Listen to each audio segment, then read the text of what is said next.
Hello and welcome back to our final podcast episode celebrating International Women's Day. I'm your host, Charmaine, and I'm here today with two women leaders, Amanda Wong, Director Logistics, and Shannon Tan, Assistant General Counsel, APJ. Thanks for joining us today. Throughout the week, we've heard from other leaders on how they define equity and equality. And it's clear that they are not the same thing, but they are both extremely important. So with that, Amanda, what would you recommend men can do to promote allyship? I believe the role of allyship in gender equity is to really build and cultivate trust that encourages all women to achieve their full potential. We also need to foster an inclusive culture that creates a sense of belonging. Allies can use their influence to help change behaviours, not only in the workplace, but also within their own circle. I think you need to start by just looking at your day-to-day behaviors. When you have a team that have both men and women on it, are you only asking the women to, say, order lunch, make reservations, or take notes?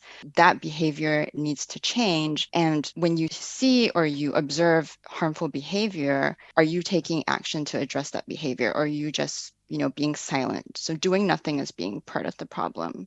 Actually, I also agree. I recently read that allyship is not simply being on the same side as minority groups or taking performative action to gain the moral high ground. Allyship requires building genuine relationships and working together to create a workplace of equity and fairness. So for me personally, I've had to deal with toxic masculinity at work, and I've been told that I should handle that by being more aggressive, but not too aggressive because overly aggressive women are viewed negatively. I think what we need to realize is that, I'm not the problem. I'm not the one that needs to change. We have to change this mindset and we need to change the workplace culture. We really need our male allies to listen and also educate themselves, as well as being engaged with being an ally can be as simple as attracting and hiring a diverse workforce, using inclusive language, and being an advocate for others.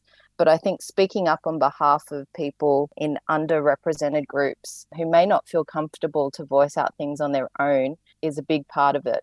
Allyship should be a part of everyday practice, and male allies need to commit to fight for equity and inclusion because each action that they take is an opportunity to improve our workplace and culture for everyone.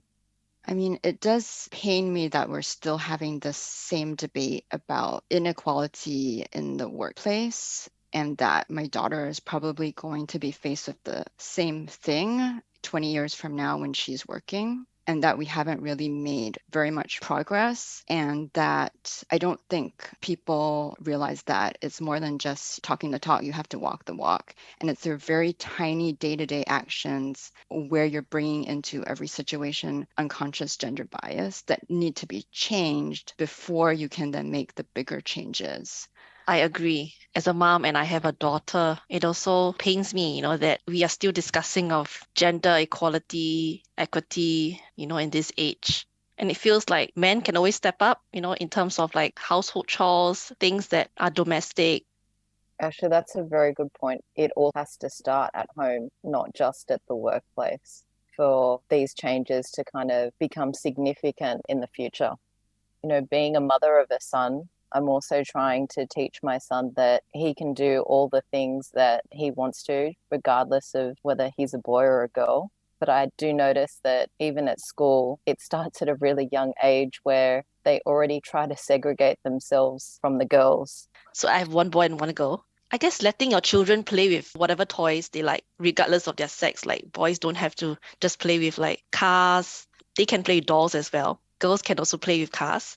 And being a role model to our children at home could be to share the chores equally between husband and wife. Like everyone can help out with things like cooking, cleaning, washing the car, or even like doing gardening.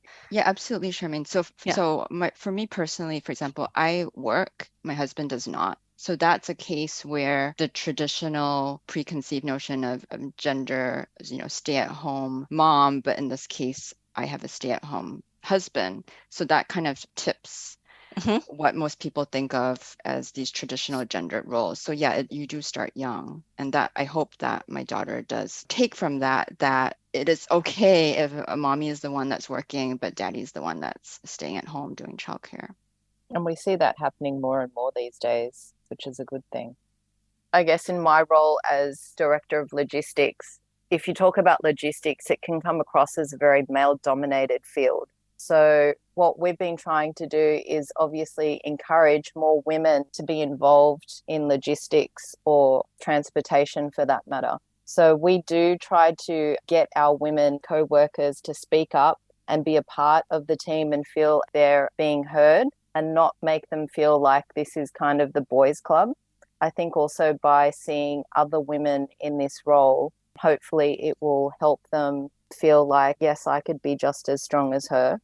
It's a very strong statement to make because most people think that when you're embracing equity in the workplace, it's enough to just hire women, but it's not enough to hire them to truly embrace equity. You have to develop, you have to promote and retain them, right? That's a very good point. All of us really just want equal rights, responsibilities, as well as opportunities to feel included and heard. Thank you, Amanda and Shannon. These are some great advice. Thank you so much for chatting with me today. It's been a pleasure talking to you both. We have come to the end of our IWD podcast series. To our listeners who have been tuning in to every episode, thank you so much. I hope you enjoyed this series and you have any comments or feedback, please let me know. Once again, happy International Women's Day. Have a wonderful weekend.